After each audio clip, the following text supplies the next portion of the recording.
మంది బోనం ఎత్తుకొని అమ్మవారికి నైవేద్యం ఇచ్చి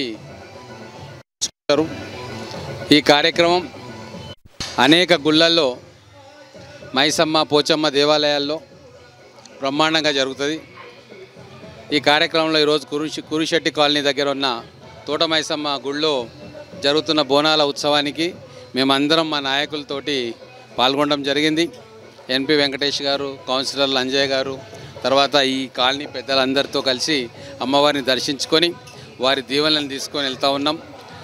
గత సంవత్సరం లాగా ఈ సంవత్సరం కూడా మంచిగా వర్షాలు పడి మంచినీటికి కానీ మిగతా ఎటువంటి వాటికి కూడా ఇబ్బంది లేకుండా ఈ నగర ప్రజలు సుఖ సంతోషాలతో ఉండాలని చెప్పి అమ్మవారిని కోరుకున్నాం। ఈరోజు బోనాల ఉత్సవము ప్రతి సంవత్సరము గ్రాండ్ జరుపుకోవడం జరుగుతుంది। గత 30 సంవత్సరాల నుంచి కూడా కాలనీ వాళ్ళు తోట మైసమ్మ దేవస్థానం ముందు బోనాల ఉత్సవాలు జరుగుతున్నాయి। అందరికీ తోట మైసమ్మ సందర్భంగా విలేకరుల సంబంధంగా అందరికీ శుభాకాంక్షలు।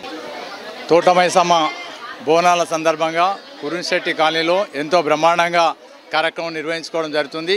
ఈ యొక్క కార్యక్రమానికి స్థానిక శాసనసభ్యులు ఎన్ఎం శ్రీనివాస్ రెడ్డి గారు వచ్చి దర్శించుకోవడం జరిగింది। ఈ యొక్క కార్యక్రమం బోనాల పండుగ ఎంతో వైభవంగా దిగ్విజయంగా కొనసాగుతుంది। ఇక్కడ ఉన్నటువంటి యువకులు కానీ, ఇక్కడ ఉన్న మహిళలు కానీ, ఇక్కడ ఉన్నటువంటి పెద్ద మనుషులు అందరూ కూడా ఐక్యంగా ఈ యొక్క బోనాల కార్యక్రమం నిర్వహించుకోవడం జరుగుతుంది। మాసం అంటేనే మహిళలకి ఎంతో ముఖ్యమైన రోజు। చాలామంది అమ్మవారి ఇంటికి అందరు ఆడపడుచులు ఇక్కడికి వచ్చి ఎంతో సంతోషంగా అమ్మవారిని ఇక్కడ బోనాలు సమర్పించి చాలా సంతోషంగా జరుపుకుంటారు। ఇక్కడ కురిశెట్టి కాలనీలో ఇటువంటివి ఎన్నో సంవత్సరాలుగా ఇక్కడ జరుపుకుంటూ ఉన్నారు।